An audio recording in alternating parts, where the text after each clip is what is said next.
வணக்கம், உங்கள் Deepika. Welcome to விருந்து சேனலுங்க. இன்றைக்கி நம்ம செய்ய போகிறது வறுத்து அரைச்ச மண்சட்டி மீன் குழம்புங்க. ஒவ்வொரு மீனுக்கும் ஒவ்வொரு டேஸ்ட் உண்டுங்க. அதை அந்த முறையில் நம்ம செஞ்சோம் அப்படின்னு சொன்னால் தான் அது டேஸ்ட் ரொம்ப சூப்பராக இருக்கும். அதேமாரி நான் இன்றைக்கி எடுத்துருக்கிறது ஆற்று மீனுங்க. ஆற்று மீனில் சிலேபி மீன் தான் எடுத்திருக்கேன். அந்த சிலேபி மீனை நான் மண்சட்டியில் செய்ய போகிறேன். அதுவும் மசாலாலாம் வறுத்து அரைச்சி செய்ய போகிறோங்க. வாங்க வீடியோக்குள்ளே போகலாம். அதுக்கு முன்னாடி சப்ஸ்கிரைப் பண்ணாதவங்க சப்ஸ்கிரைப் பண்ணிடுங்க. பக்கத்தில் இருக்க பெல் ஐக்கானையும் கிளிக் பண்ணிவிடுங்க.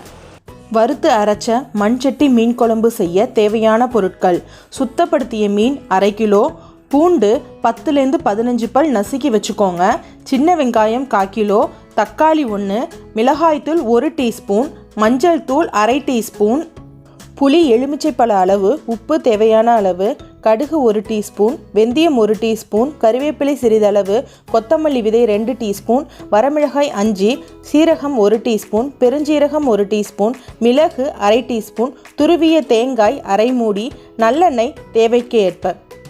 இப்போ அடுப்பை ஆன் பண்ணி மண்சட்டி வச்சுக்கோங்க. மீன் குழம்புக்கு கொஞ்சம் நல்லெண்ணெய் யூஸ் பண்ணி பண்ணுங்க, அப்போதான் ரொம்ப நல்லா டேஸ்ட்டாக இருக்கும். நான் இப்போ கொஞ்சமாக நல்லெண்ணெய் விட்டுக்கிறேங்க. சும்மா ஒரு 2 ஸ்பூன் அளவுக்கு நல்லெண்ணெய் விட்டுருக்கேங்க. வெந்தயம் 1 ஸ்பூன் சேர்த்துக்கிறேங்க. வெந்தயம் சேர்த்ததுக்கு அப்புறமா நான் கொஞ்சமாக கருவேப்பிலை சேர்த்துக்கிறேங்க. மண்சட்டி ஸ்டார்டிங் சூடாகிறதுக்கு லேட் ஆகும். ஆனால் ஒன்ஸ் சூடாகிடுச்சு அப்படின்னு சொன்னால் அந்த ஹீட் ரொம்ப நேரத்துக்கு இருக்குங்க. இப்போ நான் தனியா சேர்த்துக்கிறேங்க. நான் தனியா 2 ஸ்பூன் அளவுக்கு சேர்த்துக்கிறேங்க. 2 டீஸ்பூன் அளவுக்கு தான் சேர்த்துருக்கேன். இதோட சேர்த்து நான் ஒரு 5 வரமிளகாய் சேர்த்துருக்கேங்க. சீரகம் 1 டீஸ்பூன், சோம்பு 1 டீஸ்பூன், மிளகு 1/2 டீஸ்பூன் அளவுக்கு சேர்த்துக்கிறேங்க. இது எல்லாத்தையும் நல்லா வதக்கிக்கலாம். 1/4 கிலோ சின்ன வெங்காயம் சொல்லியிருந்தேன். அதில் ஒரு 100 கிராம் அளவுக்கு சின்ன வெங்காயத்தை இப்போ இதனோட சேர்த்து நல்லா வதக்கிக்கோங்க. இதோட 1/2 மூடி தேங்காய் துருவலையும் சேர்த்துக்கிறேங்க. இதையும் நல்லா வதக்கிக்கோங்க. எல்லாமே பச்சை வாசனை போக நல்லா வதக்கி எடுத்துக்கலாங்க. ஒரு 1/4 டீஸ்பூன் மஞ்சள் தூள் சேர்த்துருக்கேங்க.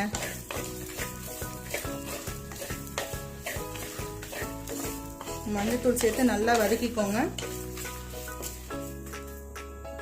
இது அப்படியே ஆற விட்டு மிக்சியில் பொடி பண்ணி எடுத்துக்கலாங்க. அடுத்ததா திருப்பி அதே சட்டியிலேயே இன்னும் கொஞ்சம் நல்லெண்ணெய் விட்டுக்கிறேங்க. ஒரு 50 ml நல்லெண்ணெய் விட்டுருக்கேங்க. நல்லெண்ணெய் கொஞ்சம் ஹீட் ஆகிடட்டுங்க. இப்போ அந்த எண்ணெயிலேயே நான் கருவேப்பிலையும் நசுக்கி வச்சிருக்க பூண்டு சேர்த்துருக்கேங்க. ஒரு 10-15 பல் பூண்டு இருக்குங்க, அதையும் சேர்த்துருக்கேன். இது கொஞ்சம் நல்லா வதங்கிடட்டும். பாருங்க, இந்த அளவுக்கு நல்லா வதங்கிருச்சு. இதுக்கு எடுத்து கட்டுறேன் பாருங்க. இந்த அளவுக்கு நல்லா வதங்கிருச்சு. இதை அப்படியே ஓரமா வச்சுட்டு இப்போ ஏன்னா நல்லா எண்ணெய் ஹீட் ஆயிருக்கும், அதனாலதான் இந்த டயத்துல நான் கொஞ்சமா கடுகு சேர்த்துக்கிறேன். இந்த டயத்துல நீங்க குழம்பு வடகம் இருந்துச்சுன்னா அந்த குழம்பு வடகம் சேர்த்துக்கலாங்க. இப்போ நல்லா வெடிக்க ஆரம்பிச்சிருச்சு கடுகு. இப்போ நான் வெங்காயம், சின்ன வெங்காயம் பேலன்ஸ் இருக்க 150 கிராம் வெங்காயத்தை நல்லா பொடியா நறுக்கி வச்சிருக்கேங்க. இப்போ இதை சேர்த்துக்கிறேங்க. இதையும் சேர்த்து நல்லா வதக்கிக்கோங்க. வெங்காயம் பாதி அளவுக்கு வதங்கி இருக்கு. இப்போ இதோட நான் ஒரு தக்காளி நல்லா பொடி பண்ணி வச்சிருக்கேங்க. நல்லா பொடியா நறுக்கியிருக்கேன். இந்த தக்காளியும் சேர்த்துக்கோங்க. நான் ஒரு டீஸ்பூன் அளவுக்கு மிளகாய் பொடி சேர்த்துக்கிறேங்க. தனி மிளகாய் தூள் தாங்க இது. 1/4 டீஸ்பூன் மஞ்சள் தூள் சேர்த்துக்கிறேங்க. இதையும் சேர்த்து நல்லா கலந்துக்கோங்க. இப்போ இந்த டயத்துல நம்ம புளியை ஊற வச்சு வச்சிருக்கோம் இல்லையா, அந்த புளி தண்ணியை சேர்த்துக்கலாங்க.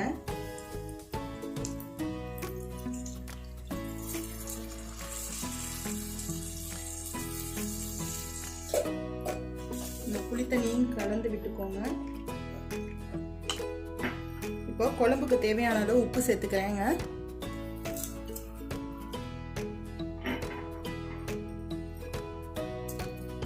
இப்போ நல்லா கொதிக்கட்டுங்க. நல்லா கொதிக்குது. இந்த டயத்துல நான் அரைச்சி வச்சிருக்க பேஸ்ட்டை சேர்த்துக்கிறேங்க.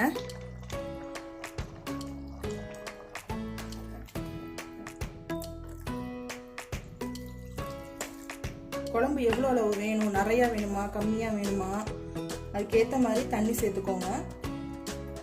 மாங்காய் பிடிக்கும் அப்படிங்கிறவங்க இந்த டயத்தில் கொதிநிலை ஃபஸ்ட்டு கொதி வருது பார்த்தீங்களா, இந்த டயத்தில் நீங்கள் வந்து மாங்காவை போட்டுக்கலாங்க. நான் இன்னைக்கு மாங்காய் சேர்க்காம தான் மீன் குழம்பு வைக்கிறேன். இது நல்லா கொதி நல்லா கொதிச்சு வரட்டுங்க. இப்போ குழம்பு நல்லா கொதிச்சிருச்சுங்க, நல்லா வத்தி இருக்கு குழம்பும். அதே மாதிரியே மேலேயும் எண்ணெய் நல்லா வந்துருச்சு பாருங்க. இதுதான் நமக்கு வந்து குழம்பு நல்லா அந்த கன்சிஸ்டன்சிக்கு வந்துருச்சு அப்படிங்கிறத காட்டுறது வந்து இந்த எண்ணெய் தாங்க. இந்த மேலே அப்படியே எண்ணெய் படிஞ்சிருச்சு இல்லைங்க, இது கரெக்டாக வந்துருச்சு. இப்போ இந்த டயத்தில் நம்ம வந்து மீன் எல்லாத்தையும் போட்டுக்கலாங்க. மீன் போட்டுட்டு கிண்டிடாதீங்க, கிண்டினா மீன்லாம் உடஞ்சுக்கும். ஏன்னா சட்டுன்னு வெந்துடும் மீன். கொஞ்சம் அப்படியே மூடி வச்சிடலாங்க. நம்ம இது அப்படியே கொஞ்சம் நேரம் மூடி போட்டு இருக்கட்டும். ஒரு 5 நிமிஷம் இருந்தால் போதுங்க. அப்போ 5 நிமிஷத்துக்கு அப்புறம் ஓப்பன் பண்ணுறேங்க. சூப்பராக ரெடி ஆயிடுச்சுங்க குழம்பு. நான் இந்த மாதிரி ஸ்டிக் தான் யூஸ் பண்ணுறேன், கரண்டி யூஸ் பண்ணலை. குழம்பு எடுக்கும் போது மட்டும் கரண்டி யூஸ் பண்ணுங்க. நல்லா வெந்திருக்குங்க. ஏன்னா மீன் வந்து சட்டுன்னு வெந்துருங்க, ரொம்ப நேரம் வேக வைக்கணுங்கிறதெல்லாம் கிடையாது. இந்த பாருங்க நல்லா வெந்துருச்சு மீன். இப்படி லைட்டாக கரண்டியால் இப்படி உள்ளே விட்டு லைட்டாக அப்படி ஆட்டினீங்கன்னா போதுங்க, அதுக்கே உடையும் சில மீன். இது நல்லா ஃப்ரெஷ் மீனுங்கிறதுனால சூப்பராக இருக்குங்க. அவ்வளோதான், ரெடி ஆயிடுச்சு நம்மளோட மீன் குழம்பு. நமக்கு மீன் போட்டு இப்போ கொஞ்ச நேரத்துலேயே திருப்பியும் இந்த எண்ணெயெல்லாம் மேலே வர ஆரம்பிச்சிருங்க. நம்ம எண்ணெய் வர ஆரம்பிச்ச உடனே கொஞ்சமாக மேலே கருவேப்பிலை தூவிக்கோங்க. நம்ம சூப்பரான மீன் குழம்பு ரெடி ஆயிடுச்சுங்க. அரைச்சி வச்ச மண்சட்டி மீன் குழம்பு உங்கள் வீட்லேயும் நீங்கள் எல்லோரும் ட்ரை பண்ணி பார்த்து எப்படி இருக்குன்னு எங்களுக்கு கமெண்டில் சொல்லுங்கள். சப்ஸ்கிரைப் பண்ணாமல் இருக்கிறவங்க சப்ஸ்கிரைப் பண்ணிவிடுங்க. பக்கத்தில் இருக்க பெல் ஐக்கானையும் கிளிக் பண்ணிவிடுங்க. தேங்க்யூ.